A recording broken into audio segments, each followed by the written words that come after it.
The emergency room at St. Mary's Hospital buzzed with controlled urgency as 29-year-old Sarah Mitchell finished her 12-hour shift, exhaustion weighing heavily on her shoulders. As a registered nurse in the trauma unit, Sarah had dedicated her life to caring for others. But the demanding schedule and modest salary made it difficult to care for herself and her aging mother, whose medical bills had been mounting steadily.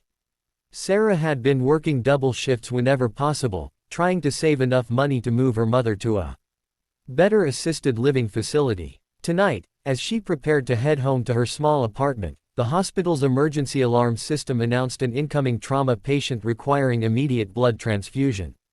Dr. Martinez rushed past Sarah toward the trauma bay. "Sarah, we need you to stay. Critical car accident victim, massive blood loss, and we are running dangerously low on his blood type." Sarah glanced at the clock, knowing she had promised to visit her mother that evening, but the urgency in Dr. Martinez's voice made the decision for her. "What blood type do we need?" "AB negative universal plasma donor. It is rare and our blood bank is almost empty." Sarah felt her heart skip. "I am AB negative," she said immediately. "How much do you need?" Dr. Martinez looked at her with surprise and relief. "Sarah, you just finished a 12-hour shift. Donating blood right now would not be advisable." "Doctor, if someone is dying and I can help save them, that is what we do," Sarah replied firmly. "Besides, I am young and healthy, I can handle it." 20 minutes later, Sarah sat in the donation chair, watching her blood flow through the tube that would soon help save a stranger's life. She felt lightheaded from fatigue in the donation. But there was something deeply satisfying about knowing that her blood might give someone else a chance to live. The patient, she learned from the medical team, was a 34-year-old man who had been involved in a serious car accident. He had lost consciousness and required emergency surgery, but the blood transfusion Sarah provided had stabilized him enough for the surgeons to operate successfully. Sarah never saw the patient's face. By the time she had recovered from her donation and completed her paperwork, he had been taken to surgery and then to the intensive care unit. She went home that night knowing only that she had helped save someone's life, which felt like payment enough for her sacrifice. 3 weeks later, Sarah was working her usual morning shift when the unit secretary approached her with a puzzled expression. "Sarah, there is a man here asking to speak with you specifically. He says he has something important to discuss, but he is not a patient or family member." Sarah looked up from her patient charts, curious about who might be looking for her. In the family waiting area, she saw a man in an expensive navy suit who appeared to be in his mid-30s. He had dark hair and was holding a small bouquet of flowers standing next to a little girl who appeared to be about 5 years old. "Are you Sarah Mitchell?" the man asked as she approached, his voice carrying a mixture of nervousness and gratitude. "I am," Sarah replied. "How can I help you?" The man extended his hand. "My name is David Harrison and this is my daughter Emma. 3 weeks ago, you saved my life by donating your blood during my emergency surgery." Sarah felt her breath catch as she realized she was meeting the patient whose life she had helped save. "Mr. Harrison, I am so glad to see that you recovered. Well, how are you feeling?" David's eyes filled with emotion. "I am completely recovered thanks to you. The doctors told me that without your blood donation, I might not have survived the surgery. You gave me the chance to come home to my daughter." Little Emma stepped forward and handed Sarah the bouquet. "These are for you, Miss Sarah. Daddy says you are the reason he is still here to take care of me." Sarah knelt down to Emma's level, accepting the flowers with a heart full of warmth. "Thank you, Emma. These are beautiful. I am just happy your daddy is okay." David looked at Sarah with an expression of profound gratitude. "Sarah, I hope this does not sound presumptuous, but I have been doing some research about you since I learned your name. I know you work long hours here and that you are caring for your mother while struggling financially." Sarah felt her cheeks flush with embarrassment. "Mr. Harrison, I appreciate your concern. But I do not need charity. I was just doing my job that night. That is exactly why I want to help," David replied gently. "You went far beyond your job requirements. You donated your own blood after a 12-hour shift to save a complete stranger. That kind of selflessness is rare, and it should be recognized."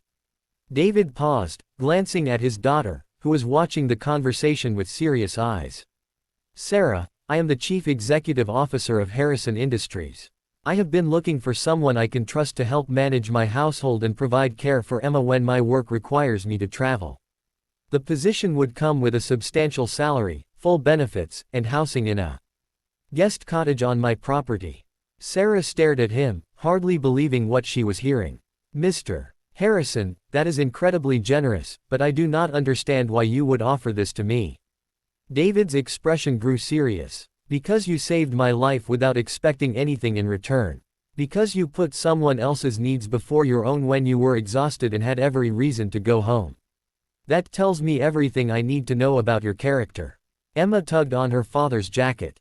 Daddy, is Miss Sarah going to come live with us and help take care of me? David smiled at his daughter, then looked back at Sarah. That would be up to Miss Sarah, Emma, but I hope she will consider it. Over the following week, Sarah visited David's home to meet with him and Emma and to see the position he was offering. The guest cottage was larger and more comfortable than her current apartment, and the salary would allow her to move her mother to the excellent care facility she had been hoping for. More importantly, Sarah discovered that David was a devoted single father who was genuinely looking for someone to provide stability and care for Emma when his business responsibilities took him away from home. Emma's mother had died when she was very young, and David had been struggling to balance his demanding career with his commitment to being a good father. Sarah, David said as they sat in his garden while Emma played nearby. I want you to know that this offer has nothing to do with feeling obligated because of the blood donation. I have been looking for the right person to help with Emma for months, but I never found anyone I felt I could trust completely. Sarah watched Emma playing with her dolls, talking to them in the gentle way that suggested she was a kind, well-ared for child. David, what happened that night in the emergency room was not about creating a debt between us. I would have done the same for anyone. I know, David replied. That is exactly why I know you are the right person for this position. You care about people not because of what they can do for you, but because it is who you are. 3 months later, Sarah had settled into her new role as household manager and Emma's caregiver. She had been able to move her mother to the finest assisted living facility in the city where she received excellent care and had made new friends among the other residents. Emma had become the daughter Sarah had never had the opportunity to have, and their relationship had grown into something beautiful and natural. Sarah helped with homework, attended school events, and provided the kind of nurturing presence that Emma had been missing since losing her mother. David had discovered that Sarah brought not just professional competence to his household, but a warmth and stability that made his house feel like a true home for the first time since his wife's death. One evening, as they sat together watching Emma perform a song she had learned at school, David turned to Sarah with a serious expression. Sarah, I need to tell you something that I probably should have said months ago. Sarah looked at him with curiosity, noting something different in his voice. When I offered you this position, I told myself it was purely professional, a way to repay a debt and solve a practical problem, David continued.